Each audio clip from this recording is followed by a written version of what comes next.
थोड्याच वेळात पत्रकार परिषद लाईव्ह पाहता येणार साम टीव्हीवर एक्सक्लुझिव्ह बातमी त्याआधी आपण पाहतोय एकनाथ शिंदे नेमकं काय बोलणार याकडे तमाम महाराष्ट्राचं लक्ष लागलंय। शिंदेंच्या पत्रकार परिषदेतले मुद्दे साम टीव्हीवर आहेत। आपण पाहतोय मुख्यमंत्री पदाबाबत नेमकी ते काय भूमिका घेणार, उपमुख्यमंत्री पद स्वीकारणार की पक्षातील दुसऱ्याला देणार, केंद्रात मंत्रिपद स्वीकारणार का हेही पाहावं लागेल। सत्तेपासून दूर राहत पूर्ण वेळ पक्षासाठी देणार का,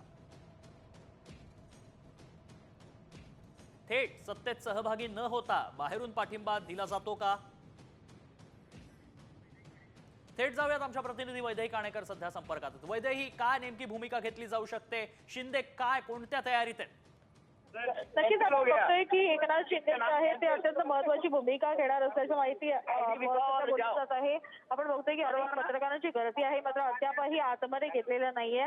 त्यामुळे एकनाथ शिंदे पत्रकार परिषद ही 3 वाजता सुरू करतील या संदर्भात सध्या प्रश्न उपस्थित केला जात आहे। ही पत्रकार परिषद काहीशी उशिरा देखील होऊ शकते। या पत्रकार परिषदेमध्ये खरं तर एकनाथ शिंदे काय बोलणार याच्याकडे प्रत्येकाचं लक्ष लागलेलं आहे, कारण अनेक मुद्दे आहेत। मुख्यमंत्री पदापासून अगदी ईव्हीएम मशीन पर्यंतचे अनेक मुद्दे आहेत। महायुतीमध्ये मिठाचा खडा आहे का, अनेक खात्यांसंदर्भातला प्रश्न उपस्थित केला जातो आणि अशा वेळेसच मुख्यमंत्री एकनाथ शिंदे काय नेमकी भूमिका घेणार हे पाहणं महत्त्वाचं ठरेल। गेल्या 72 तासापासून एकनाथ शिंदे यांनी कुठल्याही पद्धतीनं आपली भूमिका जी आहे ती सध्या व्यक्त केलेली बघायला मिळत नाहीये। आणि त्याच्यामध्ये आता काही वेळापूर्वीच एकनाथ शिंदे यांचे महत्वाचे नेते दादा भुसे, संजय शिरसाट जे आहेत ते देखील या ठिकाणी दाखल झालेले आहेत। त्याच्यामुळे एकनाथ शिंदे यांच्या भूमिकेकडे प्रत्येकाचं लक्ष लागलेलं आहे। शिंदे हे सरकारमध्ये कुठल्या भूमिकेमध्ये राहतील, ते सरकारला कशा पद्धतीनं पाठिंबा देतील आणि मुख्यमंत्री पदाच्या रेसमधून एकनाथ शिंदे बाहेर पडले का, असे अनेक प्रश्न खरं तर उपस्थित आहेत। मात्र या सगळ्याची उत्तरं एकनाथ शिंदे काही वेळेतच देणार आहेत।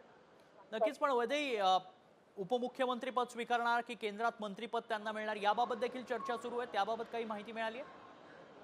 नक्कीच उपमुख्यमंत्री पद स्वीकारणार की नाही या संदर्भात अद्याप कुठलंही उत्तर मिळालेलं नाहीये, कारण एकीकडे शिवसेनेचे नेते आक्रमक आहेत, दुसरीकडे भाजपचे नेते आक्रमक आहेत। भाजपच्या नेत्यांचं म्हणणं आहे की त्यांच्याकडे मोठे संख्याबळ आहे आणि हे संख्याबळ 2019ला देखील होतं, मात्र तरी देखील मुख्यमंत्री पदापासून त्यांना वंचित राहावं लागलं होतं। मात्र आता ती चूक करू नये यासाठी भाजपचे नेते आक्रमक बघायला मिळत आहेत। तर दुसरीकडे ज्या योजनांच्या बळावर, ज्या नेतृत्वाच्या बळावर खरं तर महायुतीला इतकं मोठं यश मिळालं ते एकनाथ शिंदेचं नेतृत्व आहे, म्हणून एकनाथ शिंदे यांना पुन्हा 2.5 वर्ष देण्यात यावी हा हट्ट करत शिवसेनेच्या नेत्यांचा आहे।